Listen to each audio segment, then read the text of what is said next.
ክርስቶስ ተንሥአ እሙታን በዐቢይ ኃይሎ ስልጣን አሰሮ ለሰይጣን አግዓዞ ለአዳም ሰላም እምይእዜሰ ኮነ ፍስሐ ወሰላም። ሰላም እግዚአብሔር ይብዝሐልኩም ክቡራት ኣሕዋተይን ኣሓተይን ናይ ንግስቲ ሙሉ ዩቱብ ቻናል ቤተሰብ ከመይ ውዕልኩም ከመይ ቀኒኹም ኳብፅሕኩም ኣብፅሕና ንብርሃነ ትንሣኤ ከምኡውን ሎማዓንቲ ዳግማይ ትንሣኤ እዩ ዘለና ኳብፅሕኩም እንኳ ኣብፅሕና ከመይ ነይሩ ኣውደ ዓመት ይቅርታ ብምጥፋይ እና እንኳ ኣብፅሕኩም በድጋሚ ሰላም እግዚአብሔር ይብዛላችሁ። እንዴት ናችሁ? ደህና ናችሁ ወይ? እንኳን አደረሳችሁ ለዳግማይ ትንሣኤ አውደ ዓመት እንዴት ነው? በእኔ ጋ እግዚአብሔር ይመስገን ያው ናይ ኣውደ ዓመት ውዕሎና እየ ከገውንየኩም ማለት እዩ። ከምዚ ምስ ሲስተር ሽጉርቲ እናቐለና እዩ ማለት እዩ ፀብሒ ንምስራሕ።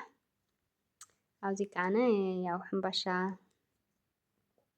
ኣብዚ ዓዲ እዚ ብባዴላ እዩ ይስራሕ። ያው ዓድና መጎጎ ምናምን ጌርካ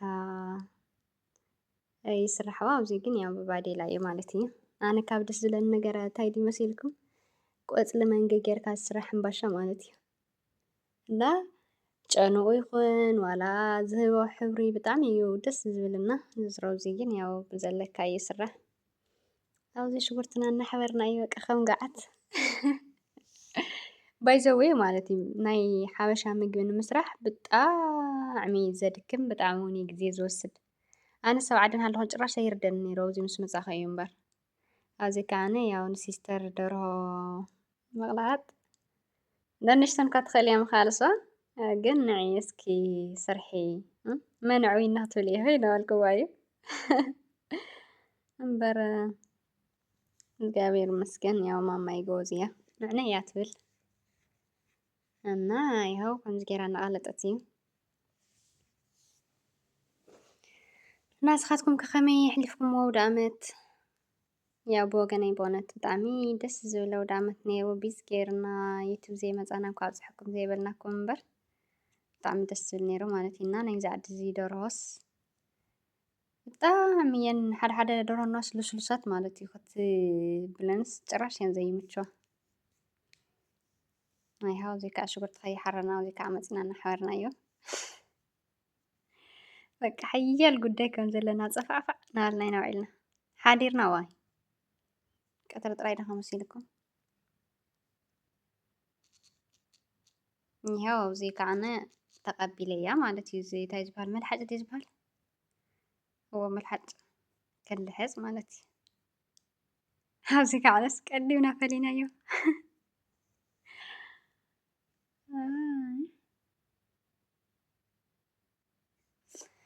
ባይ ዘ ዌይ ከይድብረኩም ማለት እዩ። ንስኹም ተፈረጁ ኣነ ኣብ ማእኸል መዝሙር ክዝምረልኩም ማለት እዩ። እሺ ብስም ስላሴ ሓደ ኣምላኽ ኣሚነ ክዝምር እየ። ኣማን ብኣማን ኣማን ብኣማን ኣማን ብኣማን ኣማን ብኣማን ተንሥአ እምነ ሙታን ተንሥአ እምነ ሙታን ተንሥአ እምነ ሙታን ተንሥአ እምነ ሙታን ኣማን ብኣማን ኣማን ብኣማን ኣማን ብኣማን ኣማን ብኣማን ተንሥአ እምነ ሙታን ተንሥአ እምነ ሙታን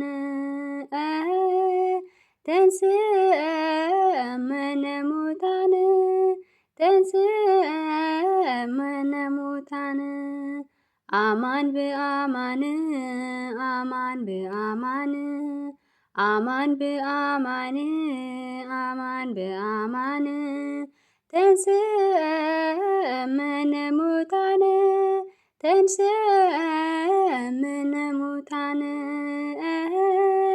ተንሥአ እምነ ሙታን ተንሥአ እምነ ሙታን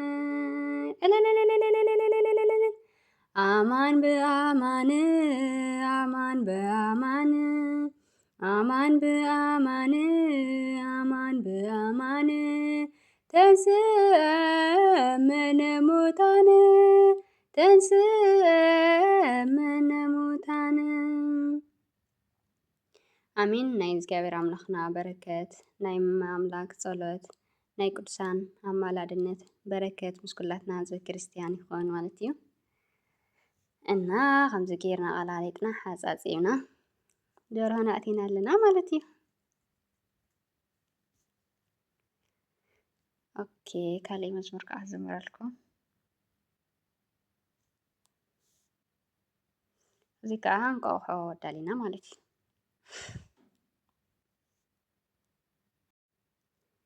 ወምድርኒ ትገብር ፋሲካ ወምድርኒ ትገብር ፋሲካ ተሃጺባ በደመ ክርስቶስ ተሃጺባ በደመ ክርስቶስ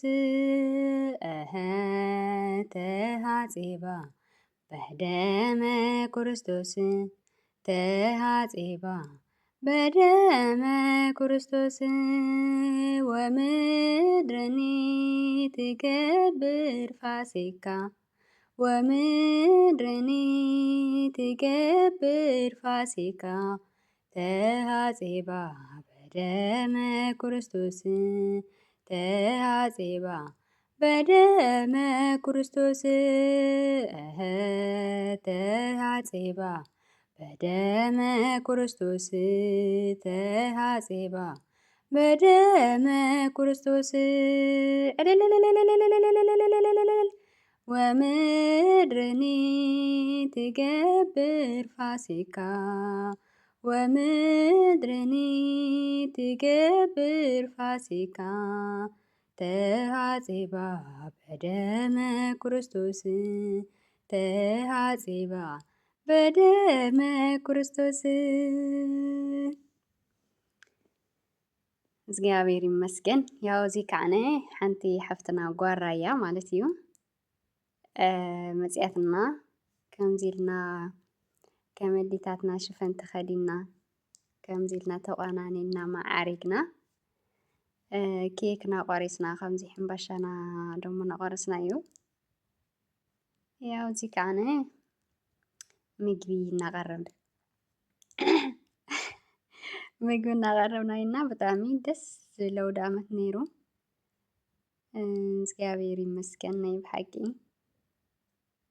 ዝሓመሙ ወገናትና እግዚአብሔር ይመሓረልና፣ ዝጠመዩ ደሞ ይዓንግለልና፣ ኣብ መከራ ኣብ ችግር ዘለዉ እግዚአብሔር ኣምላኽ ይፍተሐልና፣ ከምዚ ንዓመታ ደሞ ያቆረና እማ እግዚአብሔር ኣምላኽ ካብ ስደት ብሰላም ብፍቕሪ ንዓድና መሊሱ ከዓነ ከምዚ ኢልና ምስ ቤተሰብና ቤተ ክርስቲያንና ተሳሊምና ብርሃን ርኢና ተቐድስ ዕጣኑ እቲ ቅዱስ ስግኡና ደሙ ንምቕባል ንምንሳህ ይብቃዕና። ብሓቂ ኣነ ዓድና ኣለኹስ ምንም በቃ ኣየስተማቕረኒ ነይረ ጥራይ በቃ ኣውደ ዓመት ይበሃል ንበልዕ ንሰቲ ንኽደን ብቻ እምበር ንምንታይ ከም ዝበዓል ምናምስ ኣይፈልጦን ነይረና።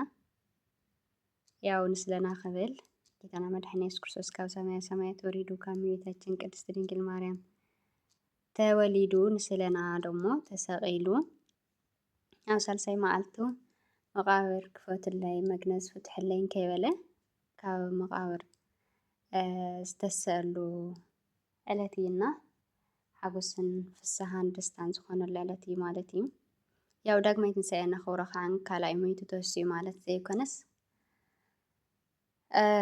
በቢ ሓደ ሓደ እዩ ዝረአዮም ነይሩ ነቶም ቅዱሳን ሃዋርያት ማለት ንክልተ ንሰለስተ ከምኡ ናደይ ዝግለጾም ነይሩ እምበር ብሓደ እናሃለዉ ኣይረአዮምን ነይርና ኣብቲ ኣብኡ ሰሙን ግን ተኣኪቦም እናሃለዉ ብዕፁብ ገዛ ኣትዩ ሰላም ንኣኹም ይኹን ኢልዎም ማለት እዩና ብዕፁብ ገዛ ኣትዩ ከም ዝተስዐ ኩሎም ዝረአይዎ ዝኣመንሉ ስለ ዝኾነ ዳግማይ ትንሣኤ ተባሂሉ ማለት እዩ። ንኩሎም ስለ ዝተረኣዮም ኩሎም ስለ ዘረጋገፁ ዳግማይ ትንሣኤ ተባሂሉ ማለት እዩና ቶማስ ካብኣቶም ኢደይ ተይዳህሰስኩ ዓይነይ እንተይረኣኹ ይኣምንን እየ ስለ ዝብል ነበረ። ንስኻቶ ኮንካስ ዝተሸንከርካዮ ጎንኻ ክርኢ ክሕዝ ኢሉ ምስ ሓዘ ግን ያው እሳተ መለኮት ኣቃፂልዎ ኣምላኸይን ጎይታይን ኢሉ ኣመስጊኑ ኣሚኑ ማለት እዩና ከም ዘይረኣዩ ደሞ ብፅዓት እዮም ስኻሪ ኣሚንካ ከም ዘይረኣዩ ዝኣምኑ ግን ብፅዓት እዮም ኢሉ እግዚኣብሔር ነጊርዎ ማለት እዩና ናይ ቅዱሳን ሐዋርያት በረከት ጸሎት ምስ ኩላትና ይኹን ከምዚ ንዓመታ ያቆረና ብጣዕሚ ደስ ዝለው ዓመት ከምዚ ሕሊፍናዮ ይብለክምና ንቀደም በሉ ቡና ስተይታ ናልናይና እና ሓደሽቲ ዝኾንኩም ብድጋሚ እንኳዕ ብሰላም መጻኹም ላይክ ሸር ሳብስክራይብ ናገርኩም ኣበረታትዕና ብድጋሚ ንዘይምጥፋእ ክሙክር እየ እና ብጣዕሚ ዝፈተኩም ብጣዕሚ ዘኸብረኩም ብጣዕሚ ደሞ ዝናፍቐኩም ኣቀራ ግዜ ብላይ ክንራኸብ ከምኡን ብኻለት ትሕዝቶታት ክንመጽ ኢና ኢለ ተስፋ ይገብር ማለት ኢና ብሩኽ ወሰናይ ኣውደ ዓመት ይኹነልና ባይ ባይ